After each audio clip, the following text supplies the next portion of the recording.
Agora sim, eu estou com o nosso advogado criminalista, né? O doutor Hélio Ribeiro. Vai falar um pouquinho sobre esse tema que é super polêmico e muita gente tem dúvidas a respeito da sua profissão, da sua área. Seja bem-vindo aqui mais uma vez, né? Parabéns pela sua vitória aí na nossa brincadeira do Melhor de 10. Eu que agradeço estar aqui com você e foi muito importante, dizer assim, muito feliz por ter ganho também e participar do seu programa. Prontíssimo para a próxima, né? Isso. Prontíssimo, já vem mais preparado. Por falar nervoso. Não tá nervoso. Por falar em preparado, vamos falar sobre essa questão que as pessoas também precisam se preparar. Sim. Muitas vezes as pessoas elas não têm condições de ter uma oportunidade de conhecer um pouquinho sobre os seus direitos nesse momento em que às vezes elas passam, né? Às vezes elas podem passar por um acidente em que elas acabam cometendo um crime não intencional, por exemplo, uma pessoa vem a falecer num acidente, pode ser um atropelamento ou pode ser uma colisão, né? Entre outros crimes que podem acontecer. Então, a minha primeira pergunta em relação a isso, que eu já vou fazer as perguntas, já começo fazendo pergunta, é sobre essa questão aí. Uma pessoa que atropela alguém, essa pessoa vem a morrer, vem a falecer. Sim. Como é que ela é tratada? De que forma? Ela aí, existe aquela questão do que a pessoa fala que tem o culposo e o doloso, o crime, não é isso? Sim. Culposo e doloso. Nesse caso é o quê? Nesse caso poderíamos diferenciar no crime doloso, que é onde o indivíduo ele tem a intenção de cometer crime. No culposo não, existe uma intenção, né?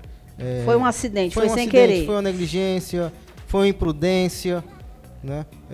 Às vezes, vamos dizer assim, ele está dirigindo olhando para o celular, ou acelera de uma via que era de 60, ele acaba dirigindo a 120 km por hora, e assim ele não tinha a intenção de matar aquela pessoa, mas por imperícia ou imprudência, vamos dizer assim, imprudência, ele acaba matando, cometendo crime. Mas no caso de embriaguez, por exemplo, a pessoa não tem a intenção, mas ela sabe que ela bebendo, ela perde a noção de reflexo, e ainda assim passa a ser doloso o crime? Culposo, aliás? Não, na realidade, nesse entendimento de beber ao volante, hoje já comete pelo crime doloso. Porque ele sabe que aquilo não é correto, ele sabe que pode ocasionar um acidente, um homicídio ou algo parecido. E ainda assim, então ele responderá por homicídio doloso. Muito bem. Eu tenho uma dúvida a respeito de um cidadão que tem a sua casa invadida. Sim.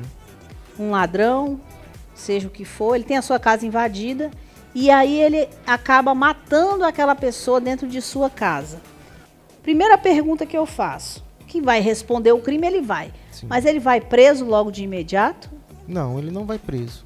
O que ele precisa fazer, né? Aconteceu o crime, ele estava na sua residência, a pessoa entra para lhe assaltar, você acaba cometendo homicídio. Ele vai na delegacia, presta o BO, identifica tudo. Ele mesmo vai? Ele mesmo vai, né? Presta o BO, fala o que ocorreu e aí sim, o delegado vai fazer a análise dele, mandar para o Ministério Público, para analisar se terá denúncia contra ele ou não. Mas ele está, vamos dizer, acobertado pela legítima defesa. Claro. No primeiro momento, sim. No primeiro momento, sim, não excedendo, né? Deixa eu perguntar outra coisa.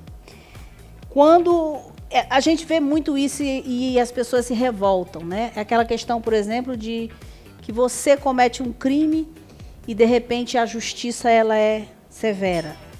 Um bandido comete um crime e aí ele sai da delegacia rindo da cara do policial, rindo da cara do delegado e do cidadão que ele fez alguma coisa.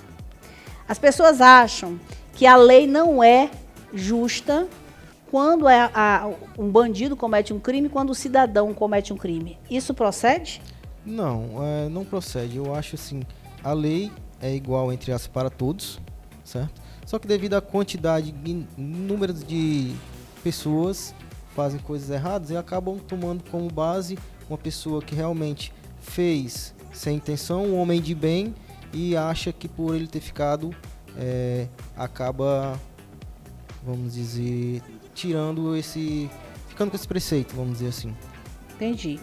Agora vamos para a questão que está na moda, todo mundo fala disso hoje em dia. Sim. Tem acontecido muito, tem se falado muito sobre isso, que é a questão da violência contra a mulher, tem um feminicídio, Sim. né? Então vamos falar sobre essa questão aí, que eu fico curiosa, tem muita coisa envolvida aí nesse meio. Nós temos casos de famosos, né, que passaram por situações aí parecidas, não chegou a matar a esposa, mas houve a agressão física, enfim, tudo isso. Nesse caso, quando a mulher fala que ela recebeu uma agressão, Sim. e mostra, como a gente já viu em vídeo também, definitivamente aquilo já prova que a pessoa que agrediu perdeu a razão, ou pode ser uma armação e aí o advogado consegue reverter a situação? Na realidade, vai ser muito do que ela comprovar na delegacia, solicitando sua medida protetiva. Lá ela vai fazer a denúncia, vai levar suas provas, pode ser lesão corporal, vai fazer o exame de corpo de delito, vai levar testemunhas e aí o delegado vai analisar e determinar as medidas cabíveis. Tá, mas numa situação em que a pessoa comprovou tudo, Sim. porém a defesa do agressor, né, o suposto agressor, prova que a mulher armou para cima dele, tipo, provocou aquilo ali. Não justifica a agressão, mas alivia como é que eu posso dizer? Alivia a pena que ele vai cumprir? Na realidade, se ele conseguir comprovar, vai ser retirada a medida protetiva e ela poderá responder por outro crime. Calúnia. A que acusou. Isso. No caso, por exemplo, daquela moça com o Neymar, jogador de futebol, que ele provou que aquilo tudo foi uma armação. Acontece muito com famosos, né? Com certeza. Se aproveita de porque momentos, um processo, uma indenização é milionária. Principalmente com jogadores. Aconteceu agora com o jogador do Corinthians nessas mesmas ocasiões. Essa mesma situação. O homem também pode fazer esse tipo de queixa, porque eu acredito que muitas mulheres também façam isso. Inclusive eu até conheço mulheres que... O homem pode entrar também com essa mesma Na realidade, pedido ele pode entrar com lesão, indicando lesão corporal, né? Lesão corporal. Mas é raro, né? Um homem pedir, entrar com isso. É muito difícil. Mas mais por vergonha. Sim, também. Vira chacota nos amigos. Eita, tá apanhando da mulher. Qual é a primeira atitude que a pessoa deve fazer, seja ela homem ou mulher? Qual é a primeira coisa que ela deve fazer quando ela é agredida? Você falou que ela deve entrar com uma medida disso, daquilo, daquilo outro. Mas ela precisa dar o primeiro passo. É o quê? Sim. Procurar um advogado? Tem alguma coisa, algum órgão público que ela possa procurar? Na realidade, ela pode ir numa delegacia. Se for uma mulher, tem a delegacia específica com delegadas mulheres que acabam dando mais apoio, já sabem de todos os problemas, tem psicólogos. Vá lá também, procure testemunha para na hora facilitar para você. Né? Eu indico se afastar da pessoa, se afaste, vai fazer a denúncia, vai na delegacia, faz todo o procedimento legal. Mas às vezes não é tão fácil assim se afastar. Por exemplo, se for casado, por exemplo, tem que voltar para casa, né? Depois que faz a denúncia, isso é o difícil. Faz a denúncia, volta para casa, provavelmente a pessoa lá vai receber alguma coisa, né? Pedindo que a pessoa vá. E aí o negócio fica feio. Aí o que a pessoa precisa fazer? Não tem como, né? Tem que ir para casa mesmo e esperar a hora de rezar para pedir a Deus que não aconteça nada. Se for muito grave, vá para casa de um familiar, de um colega, até as coisas se acalmarem e assim definir o futuro do casal, do relacionamento, e cada um pro seu lado para evitar crimes piores como homicídio, né? Se for com mulher, feminicídio, nesse caso, e lesões corporais graves. Mas aí o outro não pode alegar abandono de lá, não? Se a pessoa sair? Não, justamente por esse devido. Como ela vai para a delegacia e pede, explica, proteção, isso não dá abandono de lá. É necessidade, eles vão ver isso. Isso, eles vão analisar. Quem é que vê isso? É o juiz? Na realidade, o delegado vai analisar. Se for para uma medida protetiva, ele vai analisar e se realmente ocorreu aquilo e solicitar a medida protetiva para que o outro saia da residência. e fique metros longe da pessoa que foi agredida. Entendi. Quando uma pessoa recebe uma intimação, Sim. ela precisa ir com um advogado? Olha, não necessariamente ela precisa ir, mas é sempre bom você ir com um advogado, justamente para ele lhe explicar, você não ser coagido no momento, ou numa audiência, ou numa delegacia. Então, assim, não necessariamente você precisa ir com um advogado, mas é sempre bom ter um profissional da área para lhe acompanhar. A pessoa indo com advogado, a pessoa não quer dizer que ela esteja assim, assinando um atestado de que tem culpa em alguma coisa, não? Não. Ela está indo com um profissional para ter o apoio profissional naquele momento. Agora vamos falar de intenção, né? É aqueles casos hediondos que a gente vê aí de famílias que são mortas pelos próprios parentes. A pena é justa no Brasil? Olha, a pena depende do ponto de vista. Ela apenas vai ser agravada pelo fato de ser um parente, né? Pelo modo que foi feito, a crueldade. Então, assim, um crime de homicídio, ele tem começa de 6 a 20 anos. Então, ela vai responder, vai agravar. Vamos dizer, tem outros crimes que estão ali. Podemos entender com formação de quadrilha. As intenções também. As intenções, formação de quadrilha, a quantidade de pessoas que participaram daquele crime, a crueldade. Se é mandante, se é cúmplice. Sim.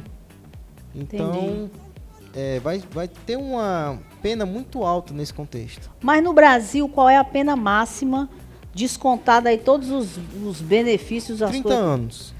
Pode a pessoa chegar a ficar presa 30 anos no Brasil? Pode, com certeza. Porque eu sempre vejo assim, não, tem bom comportamento, não tem antecedentes criminais, tem mais não sei o quê, vai reduzir e acaba reduzindo para 10, 15 anos. Porque, vamos dizer assim, ele vai estar preso e aí ele pode ir para o regime semiaberto e aberto. Então vai depender muito da quantidade de anos que ele pegou e vamos dizer, como ele cumpriu a pena dele. Uhum. Ele chega lá, vamos dizer assim, ele trabalha 3 dias, é liberado, vamos dizer assim, ele cumpre um dia a menos, trabalha 3 dias, cumpre um a menos. Então, assim, ele, na maioria das vezes, vamos dizer assim, ele não chega a cumprir a totalidade da pena. Entendi. Porque vai diminuindo, ele vai para o semiaberto, e aí, por alguns fatores, ele pode sair até mesmo semiaberto, não esperar o aberto para sair. Uma carta de emprego para ele, então o advogado solicita o defensor público para que ele possa trabalhar fora. Doutor Hélio Ribeiro, trazendo para vocês aí informações sobre esse setor aí, essa área do direito, que é o direito criminal. Ele como advogado criminalista também tirando dúvidas. Então fique ligadinho, se quiser fazer alguma pergunta, tá vendo aí o Instagram, e aí ele vai estar trazendo para vocês aí, vai estar trazendo para vocês aqui no programa, tá? Ele não vai responder aí não. Vai trazer aqui no programa a pergunta e responder para vocês, tá certo? Quero agradecer mais uma vez a sua participação. Eu que agradeço. Nós vamos fazer uma pausa rápida, vocês vão ficar aí assistindo um pouquinho do nosso intervalo e eu volto já já com a nossa convidada para o último bloco, fazendo aquela festa, e você vai dançar, você vai se divertir, porque tem música aqui no nosso programa. Não sai daí, que eu volto já.